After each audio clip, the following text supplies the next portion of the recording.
falando sobre todas as repercussões envolvendo, né, a retomada dos trabalhos na sessão dessa sexta-feira do STF, inclusive com a resposta dos outros ministros em relação às sanções impostas ao Alexandre de Moraes. Por isso a gente vai a Brasília com a Janaína Camelo para falar sobre a manifestação também do Luiz Roberto Barroso, além do Gilmar Mendes. Boa noite, mais uma vez.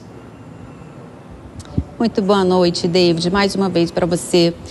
Pois é, o presidente ali, o ministro Luiz Roberto Barroso, presidente do STF, ao abrir a sessão, ele fez ali, obviamente, uma defesa ao colega, o ministro Alexandre de Moraes. O presidente do STF citou vários momentos da história ali de tentativa de ruptura institucional, a própria ditadura militar, citou o 8 de janeiro também, e ele disse o seguinte, que o Brasil é um dos poucos países que tem um tribunal que conseguiu evitar o que ele chamou ali de grave erosão democrática. A gente vai ouvir uma palavrinha da declaração que o ministro deu hoje. Faz-se aqui o reconhecimento ao relator das diversas ações penais, ministro Alexandre de Moraes. Com inexcedível empenho, bravura e custos pessoais elevados, conduziu ele as apurações e os processos relacionados aos fatos acima descritos. Nem todos compreendem os riscos que o país correu e a importância de uma atuação firme e rigorosa, mas sempre dentro do devido processo legal. David, outro magistrado que também tomou a palavra ali em defesa de Alexandre de Moraes foi o decano da corte, o ministro Gilmar Mendes. E o que ele disse? Ele disse que o STF não se dobra a intimidações. Vamos ouvir. Com a serenidade e com o desassombro que esse tipo de investida exige de todos nós, membros desta casa multicentenária, este Supremo Tribunal Federal não se dobra a intimidações.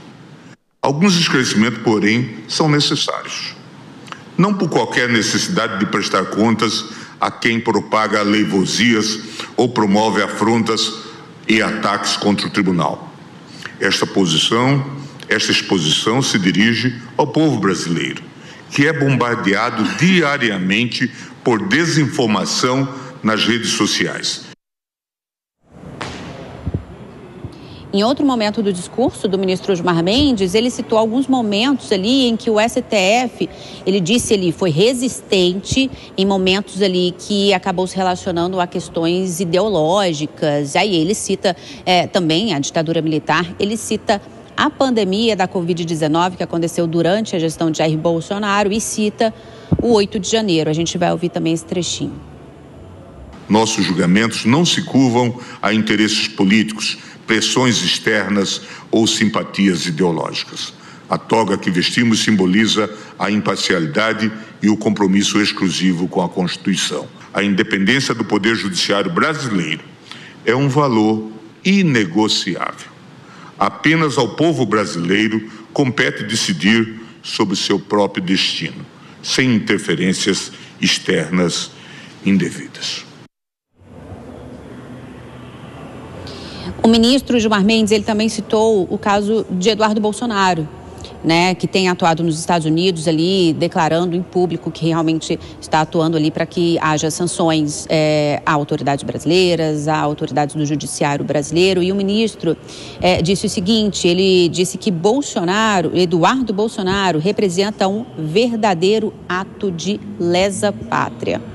Foram essas palavras aí dos ministros do STF, viu, David? Tá certo. Muito obrigado, Janeiro, pelas suas informações ao vivo, direto de Brasília, trazendo então as falas do presidente da corte e também do Gilmar Mendes. Vou repercutir com os nossos analistas, começando pelo Cristiano Vilela, justamente sobre essas falas, né? Eu vi que a gente até mostrou durante a exibição, a reabertura dos trabalhos aqui no Morning Show da Jovem Pan News, todo o contexto, essas falas trazidas tanto pelo presidente como também pelo Gilmar Mendes, e ambos citaram fatos históricos dizendo que ocorreram diversas adversidades, né? Foi até meio que redundante aqui, mas que eles não se curvaram diante daquelas situações que já foram impostas no passado e que vão fazer isso novamente. Qual a sua análise?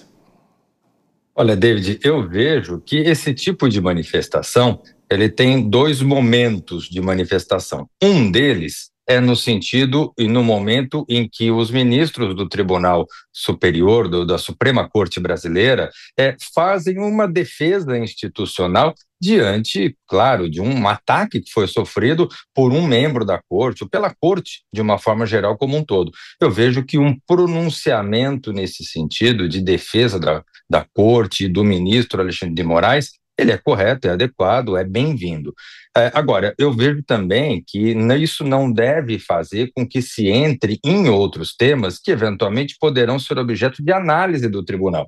Eu vejo que eventuais manifestações acerca de condutas mantidas pelo deputado Eduardo Bolsonaro, por exemplo, são situações que eventualmente serão apreciadas do ponto de vista judicial. E aí eu entendo que não cabe qualquer tipo de manifestação. O que cabe é uma manifestação institucional, de defesa da corte, das instituições, do Estado brasileiro, e no sentido de demonstrar que a corte não vai se curvar diante de qualquer manifestação ou de qualquer reprimenda que se tente dar através de uma decisão feita por um outro país, por um outro órgão internacional. Agora, Dora, ele também citou, né, sobre a questão das condenações de mais de 700 pessoas envolvendo os atos do dia 8 de janeiro, que foi também trazido durante a reabertura desses trabalhos. De que forma que você analisa todo esse contexto? Olha, eu acho que, primeiro, já era esperado que o tribunal ia fazer isso, era necessário, porque o tribunal esteve sob ataque lá em todos aqueles acontecimentos aos quais eu já me referi, que desembocaram no 8 de janeiro, quando, inclusive, a Corte Suprema foi a mais atacada dos edifícios representativos dos três poderes, foi a mais atacada, e está sob ataque de uma potência estrangeira, incentivado por brasileiros que estão lá fazendo esse trabalho, desse incentivo. Então, é algo absolutamente necessário essa afirmação. Não me parece que isso vá também mudar qualquer tipo de atitude de quem está atacando, sejam os operadores brasileiros, seja a mão do governo norte-americano, não vai alterar, mas de qualquer maneira era imprescindível que esse esclarecimento, que esse posicionamento para efeitos internos fosse feito, porque o conjunto dos ministros falou de tudo, né? Falou da transparência, o ministro Alexandre de Moraes falou muito disso, em nenhum lugar do mundo se vê sessões, interrogatórios sendo transmitido para todo mundo ver, né? Falou da quantidade de advogados que acompanharam todo o processo. O ministro Gilmar Mendes foi muito firme com relação a isso que está na nossa tarja, aos propagadores do caos, e o resgate histórico que o ministro Barroso fez realmente é imprescindível, porque as pessoas ou não lembram, quem sabe ou não lembram, ou as pessoas simplesmente não sabem, acham que é assim, que estamos aqui numa democracia, porque sempre foi assim. Não foi, não. Quem tem mais de 50 anos, porque a democracia foi retomada há 40, então a pessoa era criança, não sabe, mas não sabe o que é viver realmente numa ditadura. Essas pessoas que acham que estamos numa ditadura, elas não poderiam falar isso se realmente estivéssemos numa ditadura. Então, achei muito valoroso esse resgate para a memória brasileira da importância de se dar combate a essas tentativas de se derrubar o Estado democrático, que é muito valoroso e foi recuperado 40 anos atrás a duríssimas penas.